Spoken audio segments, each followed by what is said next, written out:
जयगुरु दर्शक बंधु आज नुआ वीडियो को आपण मानू समस्त को स्वागत। आज नुआ वीडियो रे आम आलोचना करिबा दिव्य अनुभूति रे मोर देखा परम प्रेम श्री श्री ठाकुर अनुकूल चंद्र अर्थात श्री असिताभ गुप्ता चौधरी महाशय निजर अनुभूति व्याख्या करने को जाई कहिसेंती किपरि भावरे श्री श्री ठाकुरंकर आशीर्वाद तांको जीवन रे प्रतिफलित होइतिला, विशेष भावरे तांको जीवन रे पाठ पढ़ारे से सफलता किपरि भावरे पाइथिले एवं तांको देखिबारे परम प्रेम श्री श्री ठाकुर किभଳି थिले से एठारे वर्णना करिसेंती। तो चलंतु फ्रेंड्स वीडियोटी को स्टार्ट करिबा। श्री असिताभ गुप्ता चौधरी महाशय कहउछन परम प्रेम श्री श्री ठाकुरंकर सदीक्षा नेबार 3 वर्ष परे इष्ट दर्शन रे देवघर सत्संग आश्रम को जाए 1960 इंग्राजी अक्टोबर मासरे मोर ऋतिक धीरेन्द्र कुमार पुरकायस्थ भाई सांगे सेतेबेले थिला सर्वभारतीय ऋतिक सम्मेलन सेथिरे अशोक आश्रम रे उठिथिली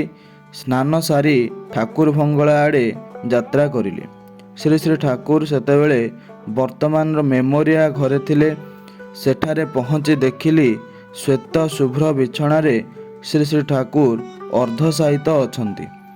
बाहरु भल भावे देखि हुए जीवन रे प्रथम पुरुषोत्तम दर्शन करिवार सौभाग्य रे मनटा आनंदरे भरीगला। नतजानु होई परम दयालु को प्रणाम करिली। गोटे पटे ठिया होई प्राण भरे तांको दर्शन करिली। मनरे एते आनंद पाइली सेटा लेखि व्यक्त करि हेबनी। बेस किछि क्षण परे धीरेन भाई जगतजननी श्री श्री बड़मां घर आड़े मते नहीं गले। श्री श्री बड़मां को दर्शन करी प्रणाम निवेदन करिली। प्रणाम करी आसीबा समय रे मने हेला शरीर और मन सतेज हो जाउची।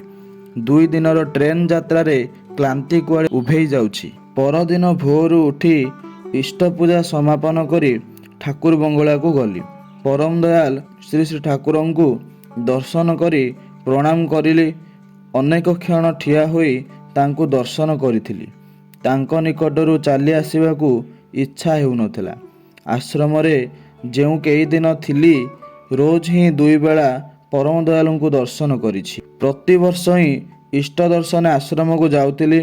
भोर आड़कू तांको घरर बाहरे ठिया होई श्री श्री ठाकुर को दर्शन करुथिली। मो संगे समस्ते चा दुकान को जाई बसी मो पई अपेक्षा करुथिले। मु गले परे एक संगे चा और जलखिया खाउथिलु। ऑफिस रु बेसी दिन छुट्टी पाउनथिली। 4-5 दिन परम आनंद रे कटि जाउथिला। परम दयालु को छाड़ी आसीबाकू इच्छा हेउनथिला। 1963 मसीह रे मु बीए पास करे। सेतेबेले शिलंग रे आसाम रो सरकारंकर एक ऑफिस रे स्टेनोग्राफ रो काम करुथिली। इच्छा हैला आश्रम को जाई दयाल ठाकुरंक श्री चरण रे प्रणाम करी बीए पास करिवार खबरटा देबाकू। तेणु आश्रम को जाई अजित कुमार धर भाईंक संगे ठाकुर बंगला को गली। श्री श्री ठाकुर सेतेबेले बिछणारे बसिथिले। आम्हे माने जाई प्रणाम करिलु। अजित भाई ठाकुरंकु कहिले एई भाईटी शिलंगरू आसीछि, बीए पास करिछि। श्री श्री ठाकुर मो आड़े भल करी लक्ष्य करी कहिले बीए पास करछि, खूब भल।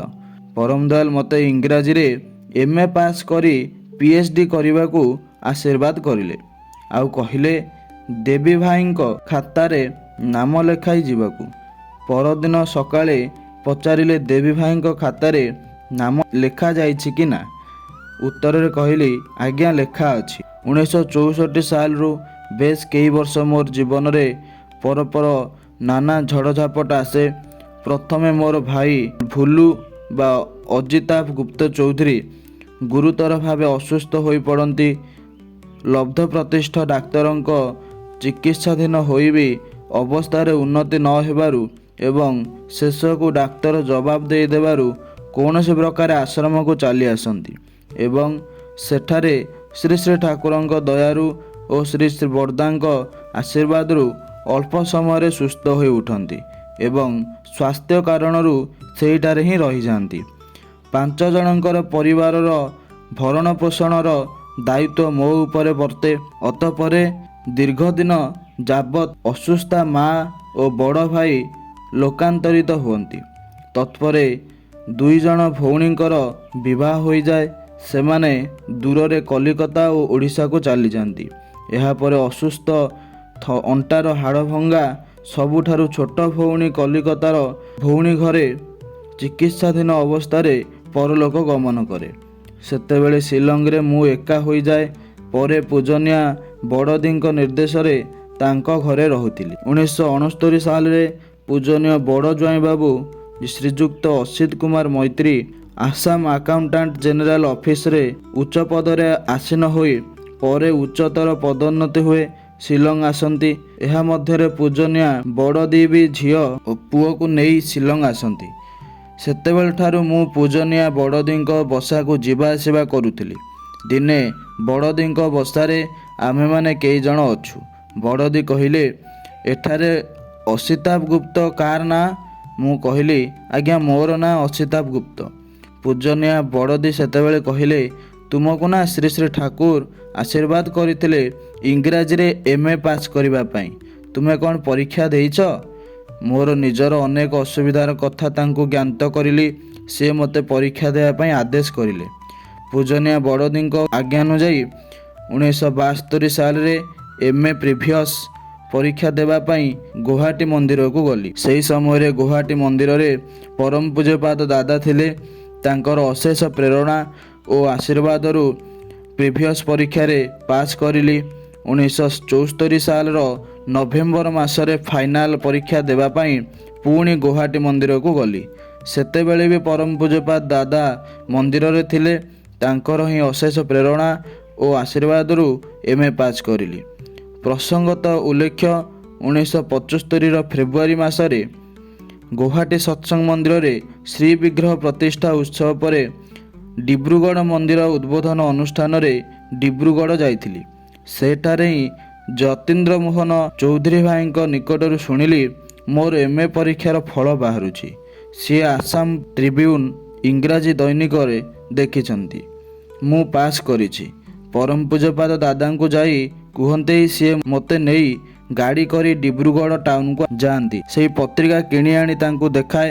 ସିଏ ମୋର ନାଁ ତଳେ ଦାଗ ଦେଇ ଫେରି ମୋତେ ନେଇ ଶ୍ରୀ ଶ୍ରୀ ବଡ଼ଦାଙ୍କ ନିକଟକୁ ଯାଇ ଏହି ଖବର ଦେଲେ। ଶ୍ରୀ ଶ୍ରୀ ବଡ଼ଦାସ ଖୁବ୍ ଖୁସି ହୁଅନ୍ତି। ପରମ ପୂଜନୀୟା ମାଆଙ୍କୁ ଓ ରାଙ୍ଗା ମାଆଙ୍କୁ ଡାକି କହିଲେ, ଟୁଲୁ MA ପାସ୍ କରିଯାଇଛି। ଆନନ୍ଦର ଏହି ପରିମଣ୍ଡଳରେ ସେମାନଙ୍କ ଦୟାରେ ତୃପ୍ତିରେ ମୋର ମନ ଭରି ଉଠେ।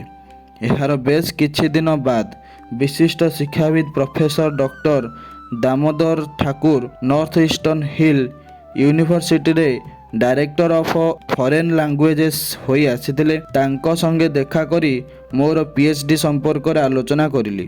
ସିଏ ଖୁବ୍ ହିଁ ଖୁସି ହୋଇ ମୋତେ ଗୋଟେ ବିଷୟ ଦେଲେ। ତାଙ୍କ ପରାମର୍ଶ ଅନୁଯାୟୀ କିଛି ବହି ଯୋଗାଡ଼ କରି ପଢ଼ାପଢ଼ି ଆରମ୍ଭ କରିଲି। କିନ୍ତୁ ଅନ୍ତରର ତାଙ୍କ ବିଦେଶକୁ ବଦଳି ହୋଇଯିବାରୁ ଦୁର୍ଭାଗ୍ୟବଶତଃ ଆଉ PhD କରିବା ହୋଇପାରିଲାନି। 1966 ସାଲର ଜାନୁଆରୀ ମାସରେ ମୁଁ ଏବଂ ଶ୍ରୀ କୃପେଶ କର ଭାଇ ଓ ଶ୍ରୀ ପ୍ରସନ୍ନ ଦେବନାଥ ଭାଇ ଦେଓଘର ଯାଇ ଅଶୋକ ଆଶ୍ରମରେ ଉଠୁ। ଆଶ୍ରମରେ ପହଞ୍ଚିବାର 2 ଦିନ ପରେ ପରମ ପୂଜ୍ୟପାଦ ଶ୍ରୀ ଶ୍ରୀ ବଡ଼ଦା ସକାଳ ବେଳା ଅଶୋକ ଆଶ୍ରମରେ ତାଙ୍କ ବସା ଘରେ ଥିଲେ। ଶ୍ରୀ ଅଜିତାଭ ଧର ଭାଇଙ୍କୁ ପଠାଇ ଆମ 3 ଜଣଙ୍କୁ ଡକାଇ ନେଇ କୃପେଶ ଭାଇଙ୍କୁ ସହପ୍ରତି ଋତିକର ପାଞ୍ଜା ଏବଂ ମୋତେ ଓ ପ୍ରସନ୍ନ ଭାଇଙ୍କୁ ଅଧୈର୍ଯ୍ୟର ପାଞ୍ଜା ଦେଲେ ଏବଂ ଅଜିତ ଭାଇଙ୍କୁ କହିଲେ ଆମମାନଙ୍କୁ ଶ୍ରୀ ଶ୍ରୀ ଠାକୁରଙ୍କ ପାଖକୁ ନେଇଯିବାକୁ। ଆମ୍ଭେମାନେ ଅଜିତ ଭାଇଙ୍କ ସଙ୍ଗେ ଶ୍ରୀ ଶ୍ରୀ ଠାକୁରଙ୍କ ଘରକୁ ଗଲୁ। ଅଜିତ ଭାଇ ଶ୍ରୀ ଶ୍ରୀ ଠାକୁରଙ୍କୁ କହିଲେ, ପୂଜ୍ୟପାଦ ବଡ଼ଦା ସେମାନଙ୍କୁ ପାଞ୍ଜା ଦେଇଛନ୍ତି। ଶ୍ରୀ ଶ୍ରୀ ଠାକୁର ଅଜିତ ଭାଇଙ୍କୁ କହିଲେ, ସେମାନେ ସମସ୍ତେ ଋତିକ ନା କ'ଣ? ଅଜିତ ଭାଇ କୃପେଶ ଭାଇଙ୍କୁ ଦେଖାଇ କହିଲେ, ଇଏ ଋତିକ ଏବଂ ମୋତେ ଓ ପ୍ରସନ୍ନ ଭାଇଙ୍କୁ ଦେଖାଇ ଏ 2 ଜଣ ଅଧୈର୍ଯ୍ୟ। ଶ୍ରୀ ଶ୍ରୀ ଠାକୁର କୃପେଶ ଭାଇଙ୍କୁ କହିଲେ, ଋତିକ ଏପରି ହେବ, ସେ ଯେଉଁ ରାସ୍ତା ଦେଇ ଚାଲିଯିବ ତାର ଧୂଳିକଣା ଗୋଟେଇ ନେଇ ମଣିଷ ମୁଣ୍ଡରେ ମାରିବେ। ସେହି ବର୍ଷ ଜୁଲାଇ ମାସରେ ଆମେମାନେ ପୁଣି ଆଶ୍ରମ ଗଲୁ। ଶିଲଂରୁ କିଛି ଭଲ ପରିବା ଠାକୁର ଭୋଗ ପାଇଁ ନେଇ ଆସିଲୁ।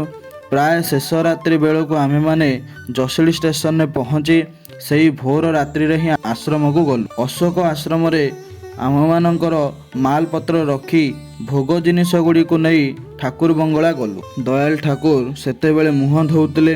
ଶ୍ରଦ୍ଧେୟ ବଙ୍କିମ ରାୟ ଭାଇ ଗଡ଼ୁ ହାତରେ ଧରି ପାଣି ଢାଳି ଦେଉଥିଲେ। ହାତ ମୁହଁ ଧୋଇବା ପରେ ଗାମୁଛାରେ ହାତ ମୁହଁ ପୋଛି ଦୟାଳ ଠାକୁର ଆମମାନଙ୍କ ଆଡ଼େ ଚାହିଁ କହିଲେ, ତୁମେମାନେ କେଉଁଠି ରୁହ? ଆମେମାନେ କହିଲୁ, ଆଜ୍ଞା ଆମେମାନେ ଶିଲଂରୁ ଆସିଛୁ।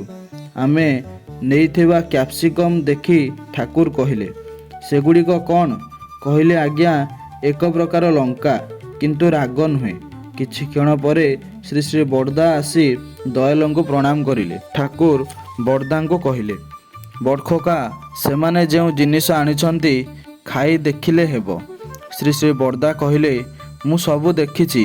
ଆପଣଙ୍କ ଭୋଗ ପାଇଁ ରାନ୍ଧିବାକୁ କହିଦେଇଛି। ପରଦିନ ସକାଳେ ଶ୍ରୀ ଶ୍ରୀ ଠାକୁରଙ୍କୁ ପ୍ରଣାମ କରି ସମସ୍ତେ ଉଠିଛୁ। ଦୟାଳ ଠାକୁର ଆମମାନଙ୍କ ଆଡ଼େ ଚାହିଁ କହିଲେ, ତୁମେମାନେ ଯାହା ଆଣିଥିଲ ଖାଇଛି, ଭଲ ଲାଗିଲା। ସେହିଦିନ ସାନ୍ଧ୍ୟା ପ୍ରାର୍ଥନା ପରେ ଦୟାଳ ଠାକୁର ତାଙ୍କ ବିଛଣାରେ ବସିଛନ୍ତି। ଥରେ ଗୁଆ ଟୁକୁଡ଼ା ପାଟିରେ ଦେଲେ। କିଛି କ୍ଷଣ ଚୋବାଇ କୁଳୁକୁଚା କରି ମୁହଁ ଧୋଇ ଗାମୁଛାରେ ହାତ ମୁହଁ ପୋଛିଦେଲେ। ଗଡ଼ଗଡ଼ାର ନଳଟା ହାତରେ ନେଇ ତମାଖୁ ଖାଇବାକୁ ଲାଗିଲେ। ତମାଖୁର ମଧୁର ଗନ୍ଧ ଭାସି ଆସୁଥିଲା। ନିରାଲା ନିବେଶର ଝରକା ନିକଟରେ ଠିଆ ହୋଇ ମୁଁ ଖୁବ୍ ଉପଭୋଗ କରିବାକୁ ଲାଗିଲି। ଦୟାଳ ଠାକୁର ସମସ୍ତଙ୍କ ଆଡ଼େ ସ୍ନେହଳ ଦୃଷ୍ଟିରେ ଚାହୁଁଛନ୍ତି। ମୁଁ ଆଖି ବୁଲାଇ ପାରୁନଥିଲି, ତନ୍ମୟ ହୋଇଯାଇଥିଲି। ଶ୍ରୀ ଶ୍ରୀ ବଡ଼ଦା ମୋ ସାମ୍ନାକୁ ଆସି ଯାଇଛନ୍ତି। ମୁହଁର ତଳପଟ ଧରି ଆଦର କରି କହିଲେ, ତୋର କ'ଣ ଖବର ରେ? ମୁଁ ସମ୍ବିତ ଫେରି ପାଇଲି ଓ କହିଲି, ଆଜ୍ଞା ଭଲ ଅଛି। ଟିକେ ସ୍ମିତ ହସି ସିଏ ଶ୍ରୀ ଶ୍ରୀ ବଡ଼ମାଙ୍କ ଘର ଆଡ଼େ ଗଲେ। ପରମ ଦୟାଳଙ୍କ ଶୁଭ 125ତମ ତିଥି ମହୋତ୍ସବରେ ତାଙ୍କର ହିଁ ଶ୍ରୀଚରଣରେ ଭକ୍ତିପୂତ ଶତକୋଟି ପ୍ରଣାମ ନିବେଦନ କରେ। ତ ଦର୍ଶକ ବନ୍ଧୁ, ଏ ଥିଲା ଅସିତାଭ ରାୟଚୌଧୁରୀଙ୍କର ଜୀବନର ଘଟଣା। ସେ କିପରି ଭାବରେ ଠାକୁରଙ୍କୁ ଅନୁଭବ କରିପାରିଥିଲେ, ତାଙ୍କ ଆଶୀର୍ବାଦକୁ ଅନୁଭବ କରିପାରିଥିଲେ, ସେ ବିଷୟରେ ଆପଣମାନେ ଜାଣିପାରିଲେ। ଠାକୁରଙ୍କର ଆଶୀର୍ବାଦକୁ ଜାଣିବାକୁ ହେଲେ, ଅନୁଭବ କରିବାକୁ ହେଲେ ଆମକୁ ମଧ୍ୟ ଠାକୁରଙ୍କ ନାମରେ ଅଭିମନ୍ତ୍ରିତ ହେବାକୁ ହେବ। ତାଙ୍କୁ ବୁଝିବାକୁ ହେଲେ ତାଙ୍କ ସହିତ ଆଟାଚମେଣ୍ଟ ରଖିବାକୁ ହେବ। ତ ବନ୍ଧୁଗଣ, ଚାଲନ୍ତୁ ଆଜିର ଏହି ଭିଡ଼ିଓର ଶେଷାର୍ଦ୍ଧରେ ଆମେ ଶପଥ ନେବା, ଠାକୁରଙ୍କର ଦୀକ୍ଷା ଗ୍ରହଣ କରିବା, ଠାକୁରଙ୍କୁ ନେଇ ଜୀବନରେ ଚାଲିବା ଏବଂ ତାଙ୍କ ଆଶୀର୍ବାଦକୁ ବହନ କରି ଜୀବନରେ ସଫଳତା ଲାଭ କରିବା ଏବଂ ସୁନ୍ଦର ମଣିଷ ରୂପରେ ରୂପାନ୍ତରିତ ହୋଇପାରିବା। ରହିଲି ବନ୍ଧୁଗଣ, ଆଜି ପାଇଁ ଏତିକି। ଜୟ ଗୁରୁ।